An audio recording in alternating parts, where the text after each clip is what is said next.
बोलते हैं, विरोधी बोले चाहे कोई भी बोले, जो दूसरे राजनेता वो ये बात बोलते हैं कि मुकेश सहनी जी को अगर 10 सीटें मिल जाती हैं तो वो बीजेपी में पलट के चले जाएंगे। हाँ, वो तो बाहर ही है जी, वो बाहर से आकर के चुनाव लड़ी है, क्योंकि बेटी का जहाँ ब्याह शादी हो जाता है उसका तो घर वहाँ हो जाता है। और ये तो भाई विधायकी की बात है, विधायक बहुत बड़ा पावर होता है। हम केसरिया के मूल निवासी हैं, हम जहाँ से हैं 10 किलोमीटर के अंदर अंदर 80% विधानसभा पड़ता है। कि अब न चिड़ैया उड़ी बाज उड़े वाला बा, अरे कि अब न चिड़ैया उड़ी बाज उड़े वाला बा, तो एक मौत हो जा भाई हो सरकार बदले वाला बा। हम लोग तो मांग किए हैं कि माननीय मुकेश सहनी जी को बिहार का डिप्टी सीएम बनाया जाए, चाहे जितना भी सीट मिले जेपी को, सबसे ज्यादा वोटों से यहाँ से केसरिया से जीत करके देंगे।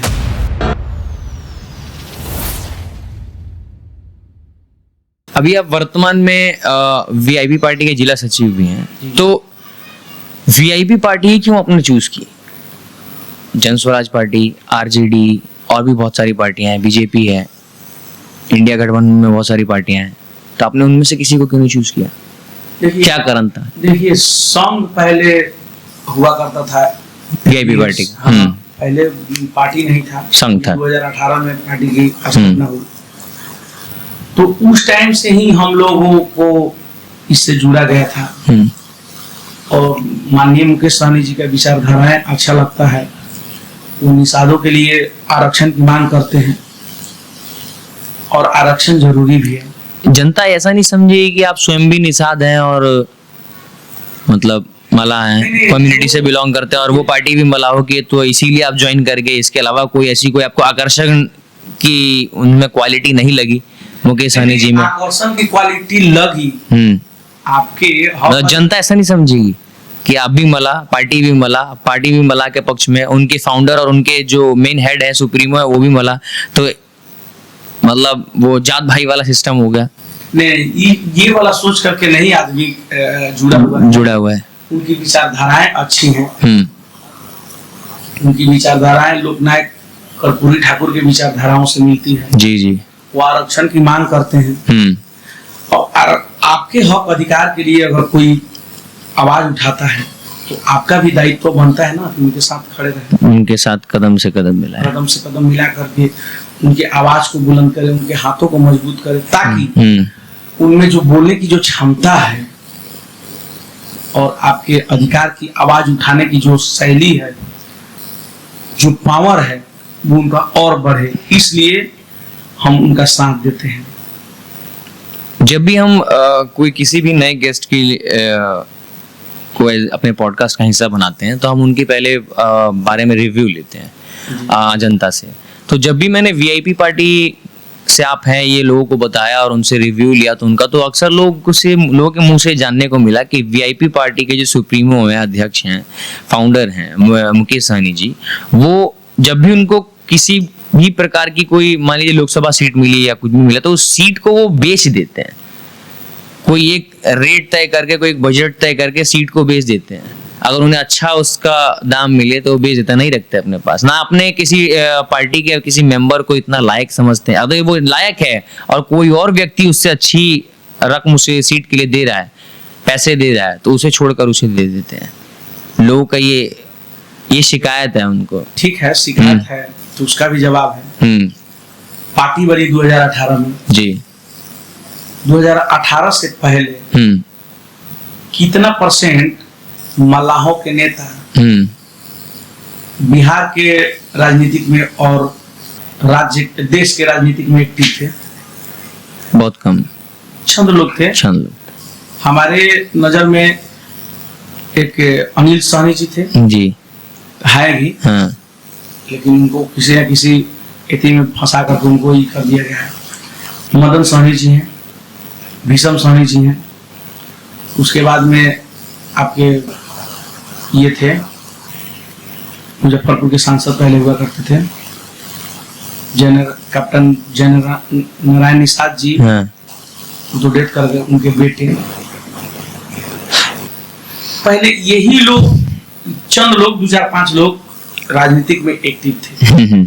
जब यह संघ बना, संघ से जब पार्टी बना तो पार्टी को देखते हुए आज हरी सहनी जी को, आज राजभूषण चौधरी जी को मंत्री बना दिया जाता है, आज माननीय मदन सहनी जी को मंत्री बना दिया जाता है। तो कहीं ना कहीं वीआईपी पार्टी का देन है। जब ये संगठन मजबूत होकर के पार्टी बन गया, जब पार्टी बन गया तो एक तो नया पार्टी था, इसके पास लड़ाकू नहीं थे। हम लोग के समाज के लोग राजनीतिक में उतना एक्टिव नहीं थे, जो थे वो किसी न किसी विचारधाराओं से जुड़े हुए थे। तो ये सीट बेचने वाले आरोप का क्या संबंध है इन सब चीजों से? अब लड़ने वाला अगर आदमी वहां नहीं होगा तो बेचने की नहीं, लड़ाने की बात होती है। रही बात की वो लोग आरोप लगा देते हैं कि बेच देते हैं, तो पार्टी चलाने के लिए चंदा की भी जरूरत होती है। तो कुछ ना कुछ चंदा दिए होंगे, जिसे पार्टी फंड का नाम दे देते हैं। पार्टी फंड का नाम दे देते हैं। जब वही लोग हार जाते हैं तो वो कहते हैं कि हम पैसा देकर खरीदे नहीं थे, जब हमसे तो पैसा देकर खरीदा गया था। अब मान लीजिए कि 4 गो विधायक हम वीआईपी पार्टी से 2020 के चुनाव में जीता था लोग, अभी लोग भाग गए तो कुछ ना कुछ तो एलिगेशन लगाएंगे ना जी। लगाएंगे। आपके क्षेत्र से केसरिया विधानसभा की जो वर्तमान में अभी विधायक हैं शालिनी मिश्रा जी, उनसे आपका डायरेक्ट कंपटीशन है, अभी आपने पहले जिक्र किया। तो मतलब यदि अगर कहीं पे आपके और उनके बीच में मैचिंग करनी हो, डिफरेंस दिखाना हो, तो आप उनसे किस प्रकार बेहतर हैं और क्या बेहतर आप कर सकते हैं उनके मुकाबले? सबसे पहले बेहतर दिखाने के लिए अपने कामों को दिखाया जाता है, ठीक। और सबसे बड़ा तो बेहतर दिखाने के लिए एक वही को बात है कि हम केसरिया के मूल निवासी हैं, वो यहाँ के है ही नहीं है। अच्छा, हाँ, वो तो बाहर ही है जी। बाहर से आकर के चुनाव लड़ी है, क्योंकि बेटी का जहाँ भी शादी हो जाता है उसका तो घर वहाँ हो जाता है। वो केसरिया के रहने वालों की तुलना उनसे नहीं की जा सकती है। यहाँ के मूल निवासी हम हैं, यहाँ के प्रेजेंट जिला पार्षद हमारी वाइफ हैं, तो हम ना यहाँ के दुख दर्द को जानेंगे। कोनो घटना दुर्घटना हो जाता है, कोई क्षति हो जाता है, तो पहले कौन पहुँचेगा? पहले जो नज़दीक रहेगा वही पहुँचेगा। एक वार्ड को, अपने वार्ड के लोगों को जिताया जाता है कि हमारा कोई भी काम हो तो उससे जल्दी मुलाकात होगी। और ये तो भाई विधायकी की बात है, विधायक बहुत बड़ा पावर होता है। हम केसरिया के मूल निवासी हैं, हम जहाँ से हैं 10 किलोमीटर के अंदर 80% विधानसभा पड़ता है। बोलते हैं, विरोधी बोले चाहे कोई भी बोले, जो दूसरे राजनेता वो ये बात बोलते हैं कि मुकेश सहनी जी को अगर 10 सीटें मिल जाती हैं तो वो बीजेपी में पलट के चले जाएंगे। तो क्या इस बात, जहाँ हम लोगों का माननीय सुप्रीमो राष्ट्रीय कार्यकारिणी की बैठक में ये प्रस्ताव लाए कि अब की बार वीआईपी पार्टी 60 सीटों पे चुनाव लड़ेगी, और वो प्रस्ताव सभी ने मिलकर के पारित किया है, 10 पे कैसे संभव हो सकता है? मान ही नहीं सकते हैं। 11 तो पहले ही मिला था। और एक चीज़ और हम बताते हैं कि 11 नहीं 21 भी दे दीजिएगा ना, तो अब की बार माननीय मुकेश सहनी जी हिलने वाले नहीं है।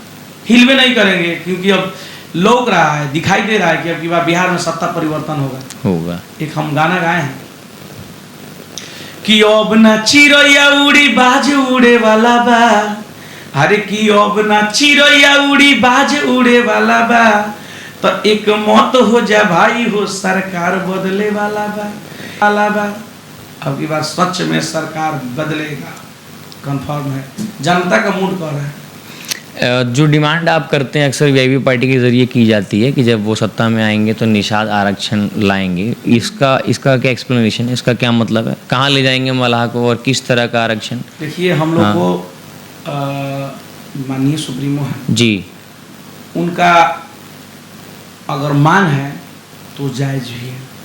दिल्ली देश की राजधानी है, हाँ, है ना? देश की राजधानी जहाँ है वहाँ मल्लाहों को, निषाद समाज के बहुत सारे लोग हैं, नुनिया हैं, भीम हैं, मलाह हैं, खेवट हैं, तियर हैं, हांगर हैं, मजवार हैं, इस सब लोगों को, माने निषाद समाज के जितने भी उपजाति हैं सबको दिल्ली ऐसे राज्यों में आरक्षण मिलता है। बंगाल ऐसे राज्यों में आरक्षण मिलता है, तमिलनाडु ऐसे राज्यों में आरक्षण मिलता है, फिर यूपी बिहार झारखंड में क्यों नहीं?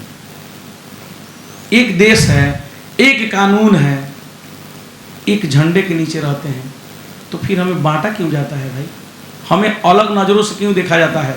जब सामान्य जातियों के सभी लोगों को एक कैटेगरी में रखा गया है, पिछड़े जातियों को एक कैटेगरी में रखा गया है, तो फिर हमें क्यों अलग अलग भागों में बांटा गया है?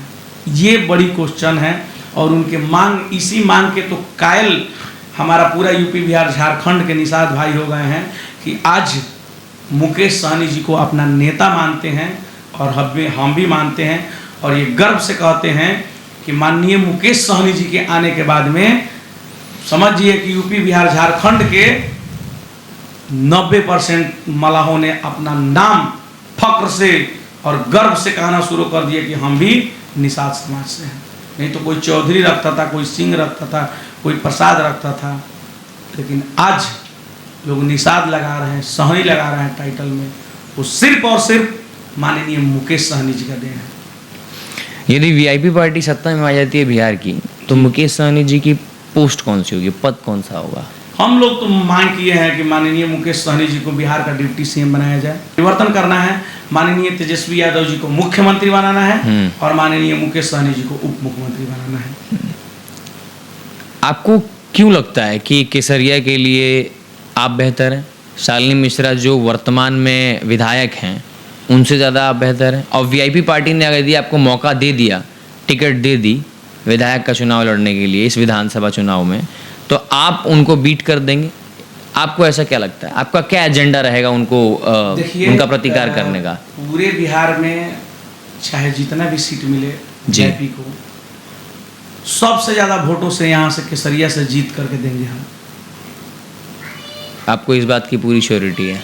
श्योरिटी है, क्योंकि मैं जनता के बीच में रहता हूँ, और जनता हर एक जातियों के लोग, जो अभी सामने वाले पार्टी में लोग जो हैं वो कहते हैं कि विनोद बेदर्दी यहाँ से चुनाव लड़ेंगे तो दिन में 10 बजे चुनाव निकाल लेंगे। और मुझे भरोसा रहता है, भरोसा इस बात का रहता है कि जब हम पहले वाले भी चुनाव लड़ रहे थे तो लोगों की जो एक्टिविटी थी वो हमारे प्रति कितना था, उसके हिसाब से हमको वोट आया। आज हम जाते हैं तो वही एक्टिविटी दुगुनी मिलती है, क्योंकि उस टाइम हम पार्टी से नहीं चुनाव लड़ रहे थे। आज पार्टी के साथ लड़ना है, तो पार्टी के साथ लड़ना है तो पार्टी का भी बेस वोट होता है। हमारा पूरे विधानसभा में 10% मेरा खुद का अपना व्यक्तिगत वोटर है, जो हमें प्यार करते हैं। माताएं बहनें जो हैं उनको कोई नहीं खरीद सकता है, वो मुझे प्यार करती हैं। अपने भाई को कितना प्यार करती हैं हमारी बहनें, और अपने बेटे को कितना प्यार करती हैं हमारी माताएं। एक बार ग्राउंड रिपोर्टिंग करके देख लीजिएगा। ये आत्मविश्वास है हमारा। दूसरा, आपने कहा कि उनमें और आप में क्या फ़र्क होगा कि आप उनको हरा सकते हैं। जी, उनको हराना आसान है, उनको हराना आसान है। उनके विरुद्ध में बहुत सारे स्ट्रैटेजी है, बहुत सारे ऐसे टॉपिक हैं, मुद्दे हैं। अब सबसे बड़ा स्ट्रैटेजी सुन लीजिए। 5 साल पे चुनाव आता है, 20 में चुनाव हुआ था जी। अब 20 के बाद में आप 25 में एक बार आइएगा तो बाकी के 4 साल कहाँ थे जी? 20 में चुनाव लड़े, जीते, और 25 में जाइएगा वोट मांगने डायरेक्ट। सबसे बड़ा अगर कोई शिकायत है तो यह है कि हम लोग के विधानसभा के लोग चुनाव तो जीत जाते हैं और 5 साल तक लुप्त रहते हैं। यही तो उनके लिए काफ़ी है। ये तो समझिए कि रामबाण है, और मैंने उसको तोड़ा है। जब हम केसरिया जिला पार्षद का चुनाव लड़ रहे थे, उस टाइम हम लोगों के बीच में जाते थे तो लोगों का फिर वही क्वेश्चन हुआ करता था कि जिताने के लिए तो हम लोग जिताइए देते हैं, लेकिन लोग लौट के कहाँ आते हैं, दिखाई नहीं देते हैं। फिर चुनाव के बाद दिखाई देते हैं। हमने कहा कि हम पे विश्वास कीजिए, हम आपके विश्वास को तोड़ेंगे नहीं, हम आपके विश्वास को और मजबूत करेंगे। और हमने दिखाया, 9 पंचायत का नेतृत्व तो करते हैं। 3 साल बीता है, एक और पंचायत में 50 साल से ज़्यादा चले गए हैं। हमने जब वोट मांगा लोगों से तो हमने यह भी कहा कि अगर हम जीतेंगे ना, सब कोई जीतेगा तो एक तरह से सेवा करेगा, आपका आएगा राजनीतिक स्तर पर आपके दरवाजे पे समय देगा और चला जाएगा। लेकिन विनोद बेदर्जी जीतेंगे तो 2 तरह से सेवा करेंगे। अब किसको नहीं चाहिए भाई 2 सेवाएं? कौन कौन सी? एक तो मैं राजनीतिक स्तर पे जो भी हमने काम कराया है, भ्रष्टाचार मुक्त कराया है, ओरिजिनल काम कराया है, जो लोगों को दिखे कि हाँ ये चुनाव लड़ करके ये काम किया है।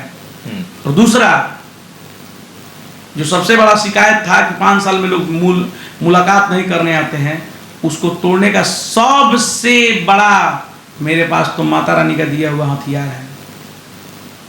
मेरी गायकी, मेरी कलाकारी, और कलाकारी के माध्यम से अभी के समय में लगन में एक दिन में कम से कम 30-30 निमंत्रण पत्र मेरे पास रहते हैं, कार्ड।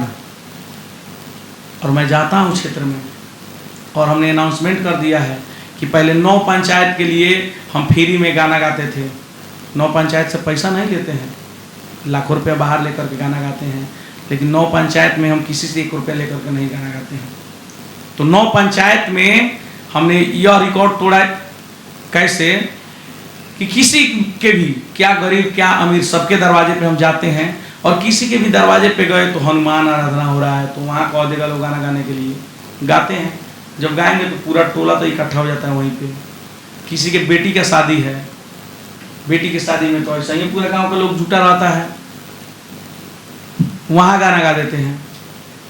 किसी के दरवाजे पे तिलक है, कोई भी सांस्कृतिक कार्यक्रम है, वहाँ जाकर के गाना गाते हैं, पैसा नहीं लेते हैं और इंटरटेनमेंट करवाते हैं। और लोगों को कहते भी हैं कि आपने हमको वोट किया ना, जिला पार्षद में व्यक्तिगत कोई फायदा नहीं है, सारे सार्वजनिक काम होते हैं, रोड बनते हैं, यात्री शेड बनते हैं, शौचालय बनते हैं, यह सारे के सारे काम आपके व्यक्तिगत यूज के लिए नहीं है, सारे सार्वजनिक यूज के लिए है। तो हमने तो वो कराया है, लेकिन व्यक्तिगत आपके लिए क्या किया है? व्यक्तिगत जो हम बाहर में पैसे लेकर के गाते थे, वो आपके दरवाजे पे गा करके 1 भी रुपया नहीं लेते हैं और आपका मान सम्मान बढ़ाते हैं। आपके दरवाजे पे जो लोग आते हैं उनको लगता है कि कैसा जिला पार्षद लोग बनाया है कि उसके दरवाजे पे आ करके उसके मान सम्मान में गाना गाता है, गाना गाता है। तो हमने 2 तरह से सेवाएं किया है, उसका रिकॉर्ड तोड़ा है। अब हम विधानसभा की तैयारी में सबको जाकर के यही कहते हैं कि पता कीजिए केसरिया वाले क्षेत्र से, केसरिया 30 केसरिया वाले क्षेत्र से किस तरह का बिहेव, किस तरह का मान सम्मान, किस तरह से लोगों के बीच में आना जाना मेरा रहा है, किस तरह से हमने काम करा है। एक कैलेंडर छपवाया हमने, उस पर पूरे काम का विवरण ही हमने छपवा दिया कि हमने जिला पार्षद रहते हुए कितना काम किया है, अभी 25 में कितना काम हो रहा है, आने वाले कल में कितना काम होंगे। तो ये हमारी समझिए कि मजबूत वादे थी जिससे हमने निभाया है और निभाएंगे। और इसी को लेकर के पूरे विधानसभा में हम जाते हैं, सबसे यह बात करते हैं, महागठबंधन के कुछ मैनिफेस्टो हैं उनको बताते हैं, हम जीत करके कितना कारगर होंगे, हम आपके हक और अधिकार की आवाज़ उठाएंगे, आप मेरे सामने मेरे साथ तो खड़े रहेंगे ना। हम जाकर कभी वोट नहीं मांगते हैं, हम लोगों से यही कहते हैं, पूछ करके कोई चुनाव नहीं लड़ा है आज तक, हम पूछ करके चुनाव लड़ने आएंगे। अभी हम पूछते हैं, जाते हैं ना तो क्षेत्र के लोगों से पूछते हैं कि बताइए कि हम आपके हक अधिकार की लड़ाई के लिए लड़ने के लिए हम तैयार हो रहे हैं, क्या आप मेरा साथ देंगे? लोग राजी खुशी कहता है कि आवो बेटा, आवो भैया, आवो चाचा। लास्ट क्वेश्चन मेरा आपसे, जो थोड़ा सा व्यक्तिगत और थोड़ा सा मजबूत है। कोई नहीं। मैं जब से आया हूँ आपके निवास पर, तो मैं केवल आपके घर की ओर देख रहा हूँ। जी। जिला परिषद बने हुए 3 साल हुए आपकी वाइफ को, अभी आप विधानसभा इलेक्शन में अपने आप को उम्मीदवार समझते हैं, और आपने बताया कि मैं अपने गायकी के ज़रिए केवल उतना ही पैसा कमा पाता हूँ जितना कि मेरे घर का गुजर बसर हो सके, पालन पोषण हो सके। तो ये इतनी बड़ी 3 मंजिला इमारत पूरी तैयारी के साथ, जिसकी वैल्यूएशन करोड़ों में है अभी, जिसका आकलन अगर लगाया जाए तो करोड़ों रुपए इसमें लगे होंगे, आपकी 50-60 लाख की फॉर्च्यूनर ब्लैक कलर की, जी। ये सब का कहाँ से अरेंजमेंट हुई, इसका पैसा ये सब कैसे आया? अब हम उतने थोड़ी कमाते हैं कि दाल चावल सब्जी खा लेते हैं, बस इतना ही थोड़ी है। तो मतलब एक, जैसे मैं एक चीज़ ये जानना चाह रहा हूँ कि अब तो आप गायकी में छोड़ चुके हैं, जो गाते हैं पर आप उतना उसमें इन्वॉल्व नहीं ना, आप तो पॉलिटिक्स में पैर रख चुके हैं, आप उतना अर्निंग नहीं कर पा रहे हैं। हम करते हैं 9 पंचायतों में फ्री में गाना, 9 पंचायत में तो फ्री में गाते हैं। अब अभी आप अपना व्यक्तिगत रूप से पैसे वाली अर्निंग वाला गायकी कहीं स्टेज शो या कुछ भी नहीं कर पा रहे हैं? नहीं, अभी करते हैं उसी में से टाइम निकाल के एकदम। आज भी हमारा शो है।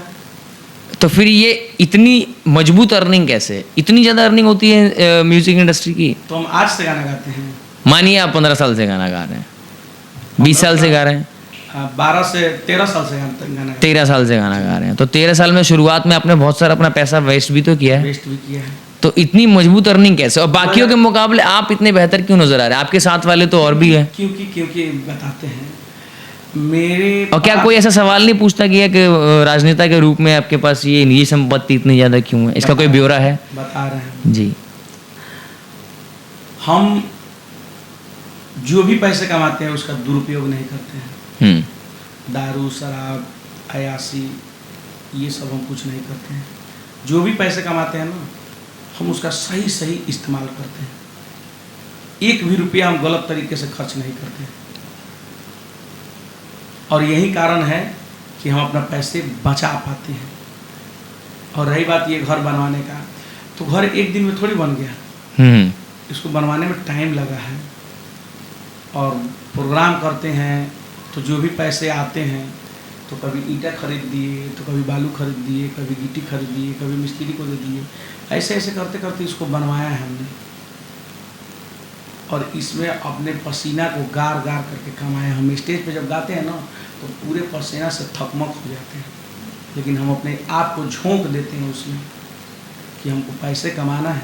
लाइफ में किसी भी व्यक्ति को अगर जॉब ना मिले तो घबराए नहीं। अगर जॉब नहीं मिल रहा है ना, ये हमारे नौजवानों के लिए आप एक सीख दी। हाँ, तो इतना जान लीजिए कि भगवान उनको सुनहरा अवसर दे रहे हैं कि तुम मालिक बनोगे, लेकिन मालिक बनने के लिए तुम्हें मेहनत करना पड़ेगा।